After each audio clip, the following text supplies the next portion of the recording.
orang yang lo gue baina wa bainallah, ya kan, lakum dinukum waliyadin. Ini interpretasi yang salah. Mari kita ajak orang yang tersesat, kita ajak, kita selamatkan. Orang yang papa kita pertolongkan. Orang yang lapar kita bantu beri makanan. Itu baru agama. Karena ternyata agama lebih banyak di kalangan perutnya orang yang lapar, orang-orang yang miskin, orang yang di sana ternyata ada agama, ada air mata, ada tangisan, bukan di orang-orang kaya ini. Kalau orang kaya sudah bermain dalam ruang logika. Zakat 2,5%, ya kan? Kalau kekayaanku 10 miliar berarti zakatku 250 juta. Tapi mana perwujudan? Ada orang yang zakat 250 juta? Ada? Nggak ada. Yang ada cuma nasi sebungkus sama ayam sama sambal, berharap dapat surga dari Allah dengan bahasa pahala. Kita lihat bagaimana Islam mau maju berkembang tatkala kita intoleran. Bukan intoleran dengan orang yang di luar sana, tapi intoleran dengan famili kita sendiri. Ikhwanul fiddin, dia sama-sama bersahadat, sama-sama mengimami Al-Quran, sama-sama meyakini malaikatnya, ya kan? Tapi perilaku kita tidak pernah menyadari bahwa ada orang yang kita bantu sekitar kita. Dia ditanya, antum siapa? Ana muslim. Tapi mana? Coba kalau Anda pakai teori saya, Anda punya kekayaan 10 miliar, dizakatkan 250 juta, ya kan? 250 juta jangan dibeli nasi. Kita tanya, ada jiron kita ini orang kerjanya cuma bolak-balik. Tanya, Kif, antum apa kerja? Saya nganggur. Terus saya mau dagang. Kenapa enggak dagang? Enggak punya modal. Oke, ini ada uang. Berapa modalnya? Ya kurang lebih 20 juta. Nih pegang 20 juta. Anak pengen lihat inti dagang yang benar 20 juta. Tahun depan inti bayar zakat. Baru itu namanya rahmatan lil alamin. Kif, rahmatan lil alamin itu apa? Dari gelap menuju terang. Orang yang nganggur jadi bekerja, orang yang lapar bisa makan. Itu menjadi rahmat. Kalau cuman antum bagi-bagi nasi sebungkus, pahala surga, lakra'ah ini hari, zaman udah now, orang sudah individualis, lebih percaya Google daripada percaya orang-orang bicara kebaikan. Lihat anak-anak bangsa kita itu, ya kan, mereka hidup ketersesat dalam pikiran, ya kan? Mobil-mobil diisi pengamen. Ada kesadaran kita untuk membantu mereka, menyelamatkan mereka.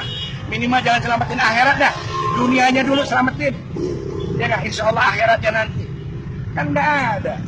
Kita begitu individu, kita seakan-akan sudah melewati tahta langit aja, seakan-akan kita ini orang benar di hadapan Allah.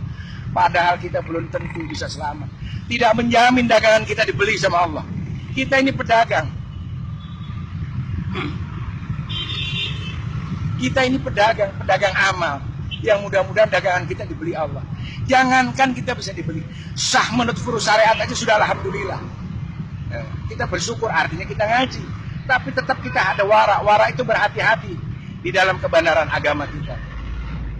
Hati-hati bukan kita ini kelompok Syiah, kelompok Wahabi, kelompok Sunni, bukan itu. Berhati-hati amalan kita mendekatkan enggak dengan perilakunya Rasulullah. Karena kita ini cuma napak tilas dari perjalanannya Rasulullah. Karena tidak ada bukti otentik dalam sejarah dunia orang yang sampai kepada Tuhan kecuali Muhammad ibn Abdillah. Catat itu.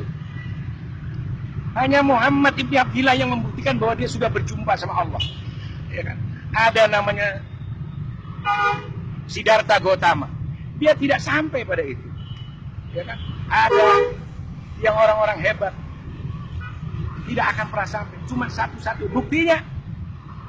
Dan Muhammad itu adalah Al-Quran itu sendiri. Itu bukti jelas bahwa Nabi Muhammad telah sampai hadapan Allah selama 23 tahun.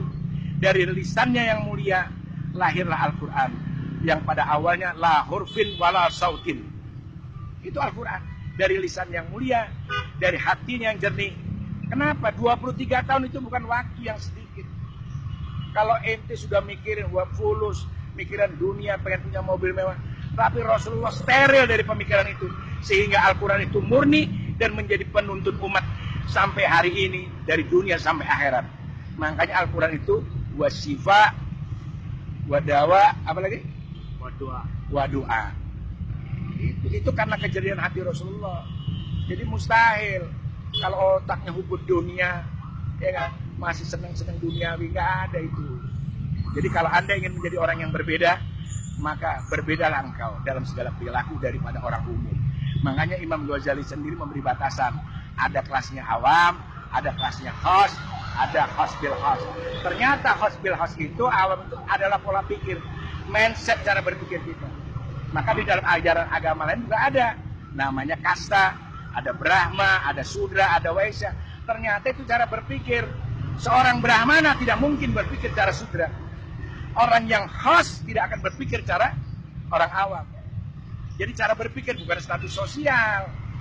Nah, boleh jadi ente jadi orang tajir, dunia di tangan ente. Tapi kelas ente tetap orang awam. Makanya jangan heran banyak orang bahlul yang nggak tajir dia tajir. Nah, itu kelas. Jadi ingat bahwa khas adalah cara berpikir. Jadi orang yang cara berpikirnya intelektual, berbudaya, berkultur, bermartabat, dia akan menempatkan segala sesuatunya pada nilai-nilai terhormat.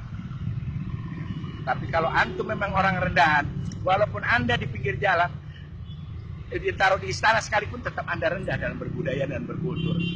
Tapi kalau anda memang orang yang punya kelas, walaupun anda di pinggir jalan, tetap anda seperti mutiara di dalam lumpur, indah adanya. Assalamualaikum.